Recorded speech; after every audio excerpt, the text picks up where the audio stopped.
आज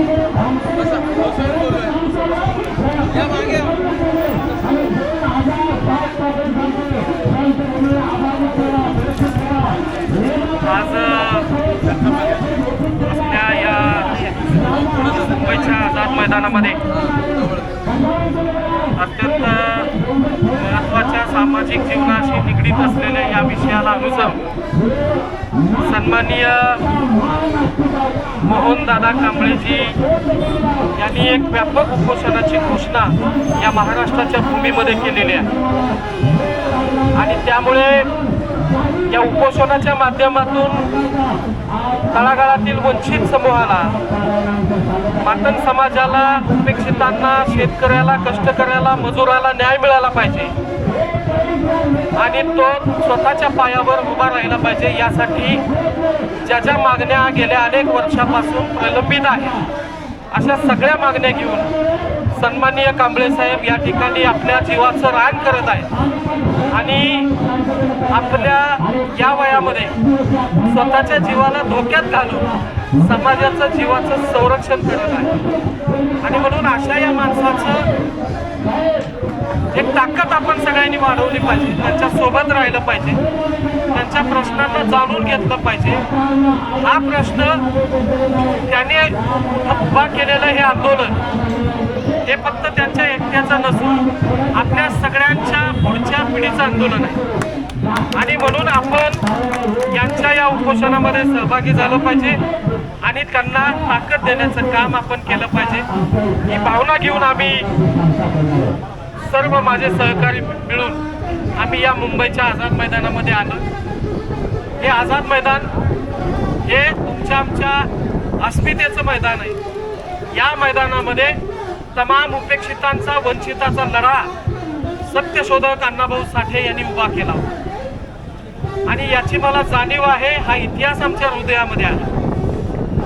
या मुंबईच्या आझाद मैदानामध्ये केलेल्या लोकांच्या भाकरीची स्वातंत्र्य त्यांना मिळालं पाहिजे ही घोषणा अण्णाभाऊंनी केली होती आणि अण्णाभाऊ म्हणाले होते की ये आजादी झूठी है, देश की जनता भूकी है आणि म्हणून प्रत्येक भुकेल्या माणसाला भाकरी मिळाली पाहिजे.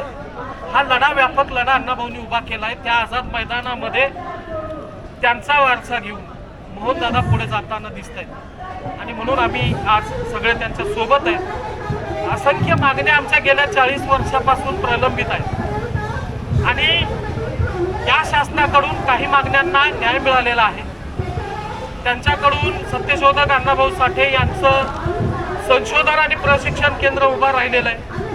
अण्णाभाऊ साठेंचं चिरागनगरमध्ये स्मारक होणार आहे, वाटेगावमध्ये होणार आहे आणि आता राहिलेला प्रश्न हा अबकडाचा आहे आणि मला निश्चित विश्वास आहे की आपण सगळे मिळून शिखा संघटित व्हा हा बाबासाहेब आंबेडकरांचा जो आपल्याला मूल मंत्र आहे आणि मला लढा मान्य आहे, लढगाणं मान्य नाही, हा सत्यशोधक अण्णाभाऊ साठे यांची जी शिकवण आहे ती घेऊन आपण आपल्याला न्याय मिळेपर्यंत संघर्ष करायचा, लढायचा आहे आणि कुठेही थांबायचं नाही.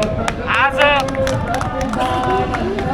चिरागनगरचा ज्या ठिकाणी अण्णाभाऊ साठेंचं आयुष्य वाढलं, तमाम वंचितांचं, शेतकऱ्याचं, मजुराचं दुखणं जगासमोर मांडण्याचा मोठा प्रयत्न अण्णाभाऊंनी चिरागनगरच्या झोपडपट्टीमधून केला. त्या ठिकाणी अण्णाभाऊला कुणी पाणी दिलेलं आहे, कुणी भाकरी दिलेली आहे, कुणी अण्णाभाऊचं दुखणं बघितलेलं आहे, कुणी अण्णाभाऊचं औषध पाणी बघितलेलं आहे. अशी सगळी माणसं अण्णाभाऊच्या सोबत त्या ठिकाणी वाढत आहेत आणि म्हणून अण्णाभाऊ नसताना अण्णाभाऊंना जपणाऱ्या त्या माणसांना दूर करणं हे एक प्रकारे अण्णाभाऊच्या विरोधातलं काम असेल अशी आमची कायम भूमिका असते. मी त्या स्मारक समितीच्या उपाध्यक्षपदावर माझी लवकरच नियुक्ती होणार आहे. परंतु या सर्व लोकांना ज्यांनी अण्णाभाऊला जपलंय, एका लहानशा बाळासारखं पाळण्यात खेळवलंय आणि म्हणून अण्णाभाऊंना उपेक्षिताच्या लिखाणाचं बळ मिळालंय, अशा या सगळ्या माणसावर कुठलाही न्याय होऊ देणार नाही. ही जबाबदारी आमच्या सगळ्यांची आहे आणि ती त्याचा प्रयत्न मी कायम केलेला आहे. ही गोष्ट वरिष्ठ पातळीवर घातलेली आहे. त्याचं स्टेटमेंट माननीय मुख्यमंत्री महोदयांनी महानगरपालिकेच्या निवडणुकीच्या सभेमध्ये केलेलं अमृतनगरच्या आणि मी त्यांना याबद्दलच्या विनंती पत्र दिले होते की ही सगळी माणसं अण्णाभाऊ सोबत वाढलेली माणसं आहेत, त्यांची आणि अण्णाभाऊची नाळ आपण तोडणं हे मोठं पाप होईल असं मी त्यांना सांगितलेलं होतं. त्यांनी त्याच्यावर मला शब्द दिलेला आहे आणि आपण कुठेही हलणार नाही, कुठेही जाणार नाही. दुसरा मुद्दा अबकडाचा आहे आणि तो अबकडाचा मुद्दा लवकरच मार्गी लागणार आहे असं मला विश्वास आहे. आणि जर लागत नसेल तर आपण सगळ्यांनी पुन्हा एकजुटीनं लढण्याची आपली ताकद निर्माण केली पाहिजे.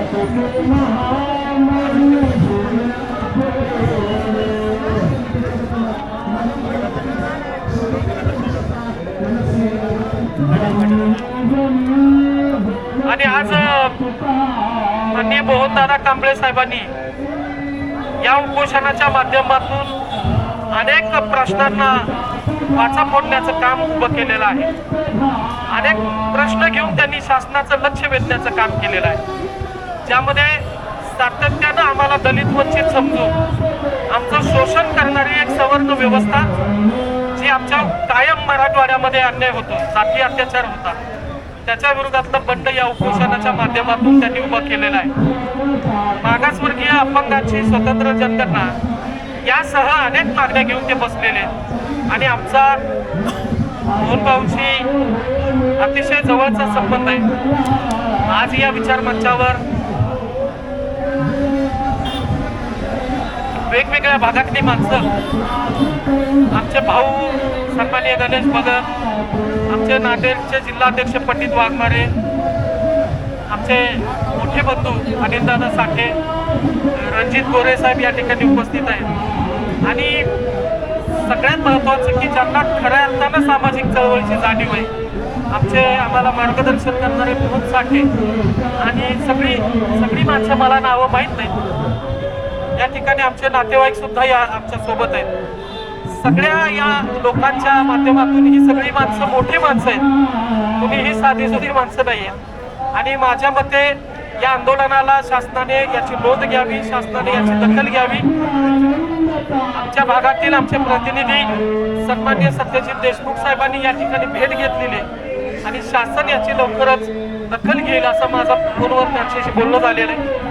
आणि जर आंदोलनाची दखल नाही घेतली तर पुन्हा एकदा नव्या ताकदीनं आपण या आंदोलनात येऊ असं या ठिकाणी मी बोलतो.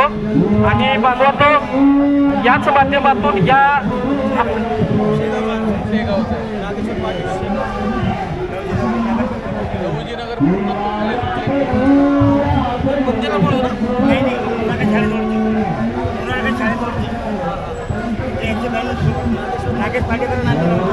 बुलढाण्यामधला शेगावच्या या गावातला एक विषय आहे की त्या ठिकाणी आपले अनेक दलित वस्तीचे लहुजी बांधव लहुजी नगरामध्ये वास्तव्यास होते आणि या ठिकाणी प्रस्थापितांच्या सोय करण्यासाठी, त्यांना त्या ठिकाणी बक्कळ पैसा मिळवून देणाऱ्या योजना उभ्या करण्यासाठी आमच्या मातंग समाज बांधवांच्या लहुजी नगरावर त्यांनी बुलडोझर फिरवलेला आहे.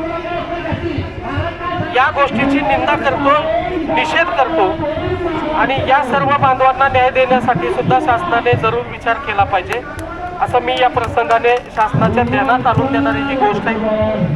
मी या प्रसंगाने आपल्या शेवगावलाही भेट एखाद दिवशी देऊ शकतो.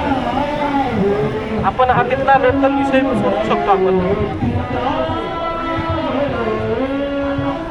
तरी बांधवांनो, आजच्या या उपोषणाच्या माध्यमातून आपल्याला एक शिकवण या निमित्तानं मिळते की सामाजिक चळवळीमध्ये आम्हाला सामाजिक चळवळ जिवंत ठेवायचे आणि तिला जपायचे.